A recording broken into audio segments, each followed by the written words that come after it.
Hi, I'm Imogen from Shaw Nutrition, and this video will show you how to track your weight loss progress using body measurements.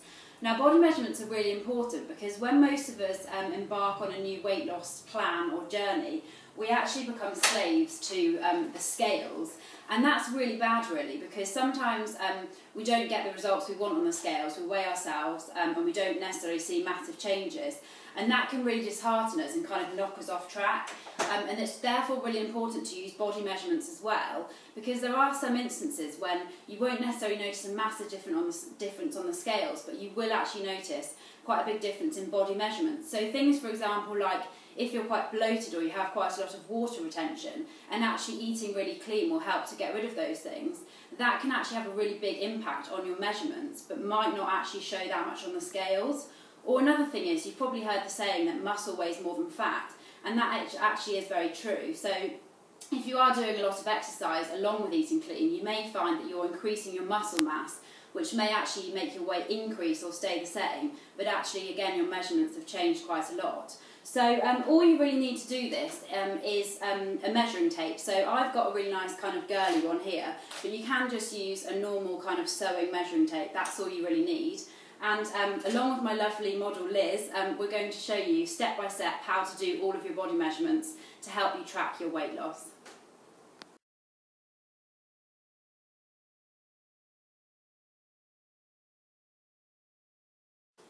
Okay, so the first measurement we're going to take is the upper arm measurement. So to do this, if you are particularly male, obviously, and you have like an obvious bicep, or if you're just a woman that likes to work out quite a lot and you have quite a big bicep, then you want to take it around the peak of the bicep, so the widest part. But if you, like most people, just have more of like kind of no necessarily massive bulging bicep, then you need to just measure in between kind of your shoulder and your elbow like that, and just take the middle measurement, and you then measure around exactly the middle measurement like that, and obviously record that. And what you want to do is you want to do that on both left arm and right arm, and record that so that you've got both measurements, because obviously sometimes they can be slightly different, so you do want to do both. So that's literally how you do your arm measurement.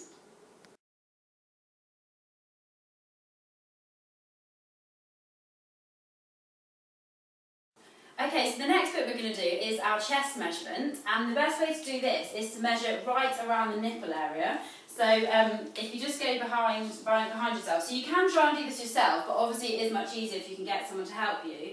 So obviously right the way around there, and also as Liz has got here, you need to have your arms down so that you're not kind of getting any lats in there, your lat muscles, which are these ones down the side. So you just want to have your arms down like this and right around there, and obviously just record that, just the one measurement.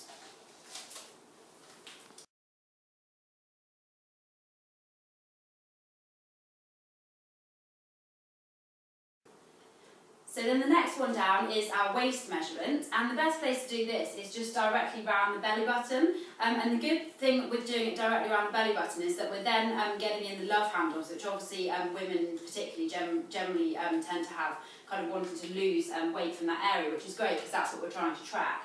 So again, it's just round the back and directly over the belly button like so, and just take the measurement there. And that's literally all you have to do for your waist measurement.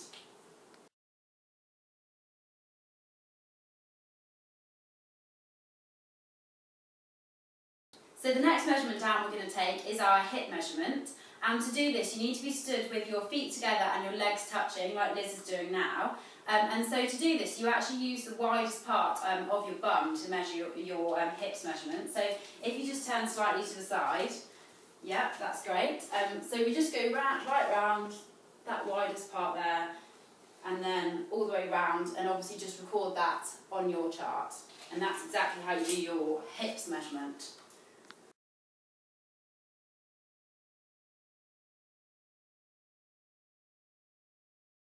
So the last measurement we're going to do is your thigh measurement. Now, to work out the right part to do the thigh measurement, we're actually going to take a measurement down your leg to work out the middle section. But just to note first of all that Liz has got her feet shoulder width apart and her weight evenly distributed on each leg, and that's really important to take the thigh measurement so that you're not just leaning on one side, because that can impact on the measurement otherwise.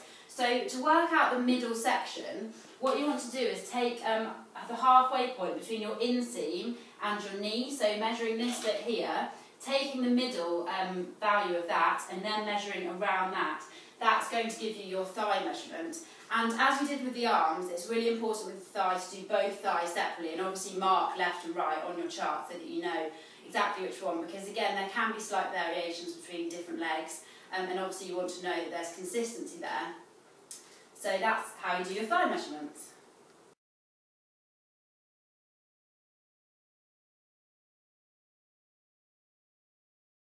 So there you have it, that's how you use body measurements to track your weight loss progress.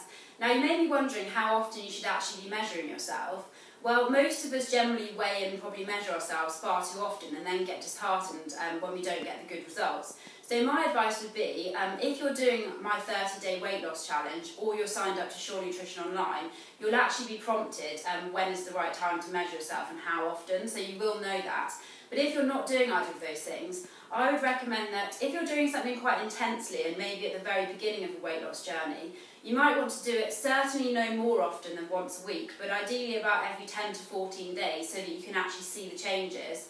But if you're doing something that's a bit more long term, you've been sustaining it for quite a while, I would really recommend only weighing and measuring yourself just once a month, just to really see whether you're either staying on track or continuing to lose weight, whichever you're aiming for. Otherwise you just get too hooked on doing it all the time and you don't necessarily see the changes that you need. But that is exactly how you do it, really easy. The only thing I would say is do try and, if you're doing it yourself that's fine, but if you're getting someone else to do it for you, ideally try and get the same person to do it for you every time, because obviously there are slight differences in how people will actually measure, so it's better really to use the same person if possible.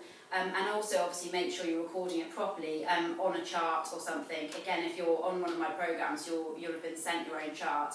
But if not, just make sure you're recording it somewhere that you can keep track of. It's a really great way to see how you're doing with your weight loss, as well as just recording your weight. So I hope you enjoyed it, and that's exactly how you measure yourself.